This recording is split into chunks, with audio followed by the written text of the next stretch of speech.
வணக்கம் நண்பர்களே. Zelensky Trump சந்திப்பு ஓவல் மாளிகையில் அமெரிக்காவில் இந்த சந்திப்பு நடந்தது. அந்த சந்திப்பில் இவர்களுடைய அத்தனை அமைதியாக அத்தனை சுமூகமாக நடைபெறும் என்பது உலகறிந்த விஷயம். உலகளாவிய சர்வதேச அரசியலில் மிகப்பெரிய தாக்கங்களை ஏற்படுத்தியிருக்கிறது, புது புது பரிணாமங்களை ஏற்படுத்தியிருக்கிறது. அதன் தாக்கங்கள் எவ்வாறெல்லாம் எதிர்காலத்தில் விளையும் என்ற ஒரு கேள்விகளையும் சேர்த்தே அது வைத்திருக்கிறது. என்ன இராணுவ ரீதியாக என்ன பாதிப்பு தாக்கங்களை ஏற்படுத்துகிறது? சர்வதேச அளவில் நட்பு நாடுகள் பகை நாடுகள் என்று பிரிந்து ரஷ்யாவுக்கும் உக்ரைனுக்கும் ஆதரவாக பல நாடுகள் பிளவுபடும் நிலையும் ஏற்படுத்தியிருக்கிறது. இதை குறித்து இதில் ஒரு பழைய பகை இருக்கிறது என்று சர்வதேச செய்திகள் கூறுகின்றன. அது என்ன பழைய பகை? யாருக்கும் அந்த பகை, எப்படி அந்த பகையை நாம் அடையாளப்படுத்திக் கொள்வது?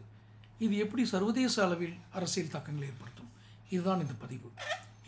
இது போன்ற பதிவுகள் தொடர்ந்து கிடைப்பதற்கு சப்ஸ்கிரைப் பண்ணுங்கள், நோட்டிஃபிகேஷன் பெல் பதிவு பண்ணுங்கள். பிடிச்சிருந்தா இதை லைக் பண்ணி ஷேர் பண்ணுங்கள். இதை பற்றி விரிவான ஆலோசனை ஒரு நோட்.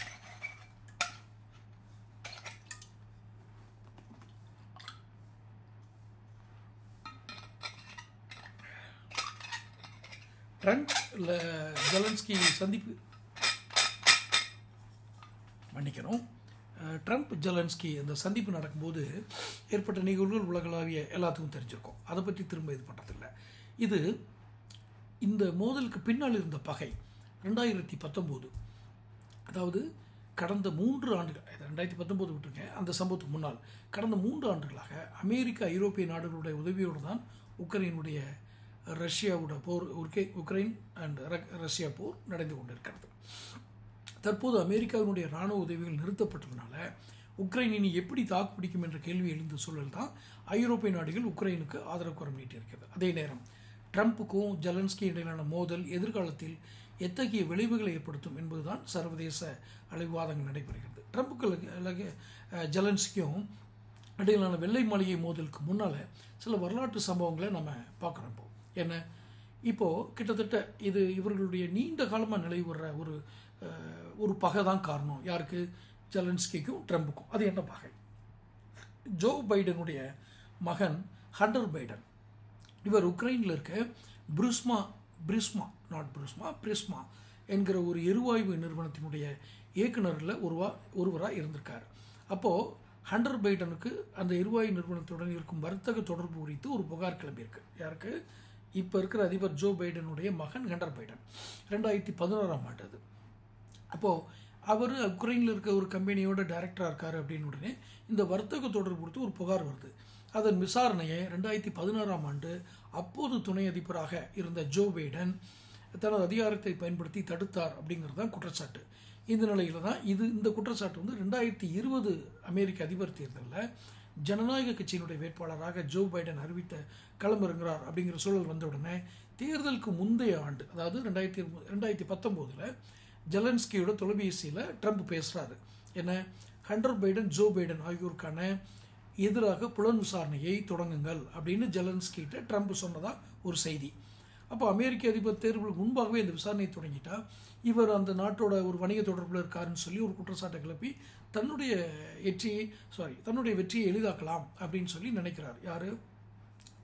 ட்ரம்ப். அப்போ ரொம்ப அழுத்தம் கொடுக்க ஆரம்பிக்கிறார். இதன் மூலம் தேர்தலில் இது ஆதாயம் பெறலாம் அப்படின்ட்டு. இந்த விவகாரத்தில் தன்னுடைய வழக்கறிஞர் மற்றும் அமெரிக்காவினுடைய அட்டர்னி ஜெனரல் ஆகியோருடன் சேர்ந்து நீங்கள் பணியாற்றுங்க அப்படின்னு சொல்லி உக்ரைன் அதிபருக்கு ட்ரம்ப் மேலும் அழுத்தம் கொடுக்குறாரு. இது தொடர்பாக 2019ஆம் ஆண்டு ஜூலை 25ஆம் தேதி இரு தரப்பினருக்கும் இடையே நடைபெற்ற, அதாவது ட்ரம்புக்கும் ஜெலன்ஸ்கிக்கும் நடைபெற்ற தொலைபேசி உரையாடலோட விவரங்கள் வெளியாகி அப்போ பேப்பர்லாம் வந்து அது பெரிய பரபரப்பை கிளப்புது. அப்போ அது தொடர்ச்சியாக டொனால்ட் ட்ரம்ப் கொடுத்த அழுத்தத்தினால்தான் தர்மசங்கடமான நிலைக்கு ஜெலன்ஸ்கி உள்ளாகிறார். காரணம், ரஷ்யாவுக்கு எதிரான போரில் அமெரிக்காவின் இராணுவ உதவிகளை உக்ரைன் பெரிதும் சார்ந்திருக்கிறது. இராணுவ உதவிகளை அமெரிக்கா தாமதப்படுத்தினாலோ நிறுத்தினாலோ மிகப்பெரிய சிக்கல் ஏற்படும் அப்படின்னு அச்சம் ஜெலன்ஸ்கிக்கு ஏற்கனவே இருந்திருக்கு. அப்போ ட்ரம்பினுடைய கோரிக்கை ஜெலன்ஸ்கி ஏற்பார் அப்படின்னும் அது குறித்த அறிப்பை CNN செய்தி மூலமாக வெளியிடுவார் அப்படின்னும் எதிர்பார்க்கப்பட்டது. இந்த எதிர்பார்ப்புக்கு இடையில தான் உக்ரைனுக்கான உதவிகள் நிறுத்தப்பட்ட விவகாரம் பெரும் பிரச்சனை ஏற்படுது. அப்போவே இப்போ இராணுவ உதவி மற்ற பொருளாதார உதவிகளாக நிறுத்தப்படும் போது இந்த நிலையில் தான் ஜெலன்ஸ்கிக்கு அழுத்தம் கொடுக்கவே இல்லை அப்படின்னு ட்ரம்ப் உறுதியாக மறுத்து கொண்டே இருந்திருக்கிறார்.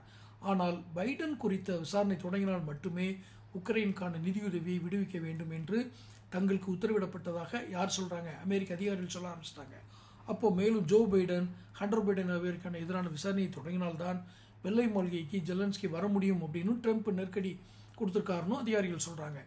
இந்த செய்திகள் வெளியான உடனே உக்ரைனுக்கான நிதியை நிறுத்தி வைக்கும் முடிவை உடனடியாக திரும்ப பெறுறாரு ட்ரம்ப். ஜெலன்ஸ்கி கொடுக்கவிருந்த பேட்டியும் ரத்து செய்யப்படுது. CNN கொடுக்க வேண்டிய பேட்டியும் ரத்து செய்யப்படுது. ரைட். இப்போது ஹண்டர் பைடனுக்கு எதிரான விசாரணையை முடியும் வரை உக்ரைனுக்கான நிதியுதவியை ட்ரம்ப் ஏற்கனவே நிறுத்திட்டார். ஆனால் வாபஸ் வாங்கினா நிறுத்திட்டார்.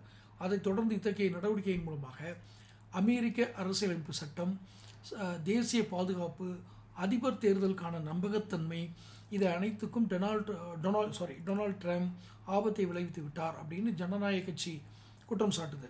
அப்போ மேலும் அமெரிக்காவின் இறையாண்மைக்கு ட்ரம்ப் துரோகம் இழைத்து விட்டார் அப்படின்னு குற்றம் சாட்டுது ஜனநாயக கட்சி.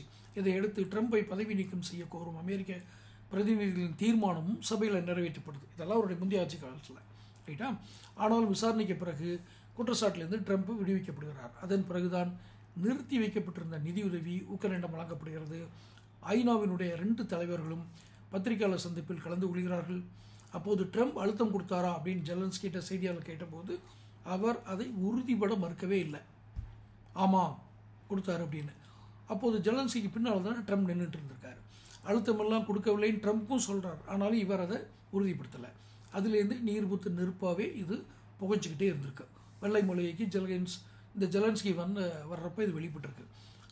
அதிபர் தேர்தலில் வெற்றி பெற்றால் ரஷ்யா உக்ரைன் போரை நிறுத்துவேன் அப்படின்னு வாக்குறுதி ட்ரம்ப் அதிபராக வந்தவுடன் ரஷ்ய அதிபர் புதினுடன் ஏற்கனவே ட்ரம்ப் வாக்குறுதி அளித்திருந்தார். ஆனால் அதிபராக வந்தவுடன் ரஷ்ய புதினுடன் பேசியிருக்கார். ரஷ்யா தாக்குவதற்கு இதுவரை நிதியுதவியும் ஆயுத உதவியும் செய்து வந்த அமெரிக்கா, ரஷ்யாவை தாக்குவதற்கு உக்ரைனுக்கு செய்து வந்த அமெரிக்கா ட்ரம்ப் அதிபரானதுக்கு அப்புறம் தனது நிலைப்பாட்டையே தலைகீழ மாற்றியிருக்கு. இப்போ என்ன, போரை நிறுத்த வேண்டும் அப்படின்னு ட்ரம்ப் சொன்னாலும் ஐரோப்பிய நாடுகளோட ஆதரவோடு ரஷ்யாவுக்கு எதிரான போரை ஜெலன்ஸ்கி தொடர்ந்துட்டு தான் இருக்கார்.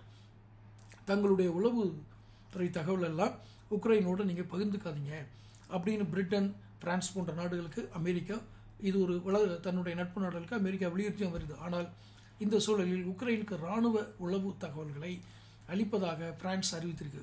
மேலும் உக்ரைனுக்கு இராணுவ உளவு தகவல்களை அளித்து வருகிறோம். எங்களுடைய உளவுத்துறை ஒரு இறையாண்மை மிக்க அமைப்பு, அதை எந்த நாடும் கட்டுப்படுத்த முடியாதுன்னு பிரான்ஸ் சொல்லியிருக்கு. அப்போது ட்ரம்ப் ஜெலன்ஸ்கி மோதல் உலக அரசியலில் பல மாற்றங்களை கொண்டு வருது. இந்த சூழலில் இந்தியா எந்த பக்கம் இருக்குது? இந்த விவகாரத்தால் இந்தியாவில் என்ன மாதிரியான தாக்கங்கள் ஏற்படும்? இதுதான் நம்மளுடைய மிக முக்கிய கேள்வியாக எழுகிறது. காரணம், அமெரிக்கா தன்னுடைய நிலைப்பாட்டை அறிவித்து விட்டது, ஐரோப்பிய யூனியன் அறிவித்து விட்டது. இந்தியாவுக்கு இதில் என்ன தர்மசங்கள் இருக்கிறது?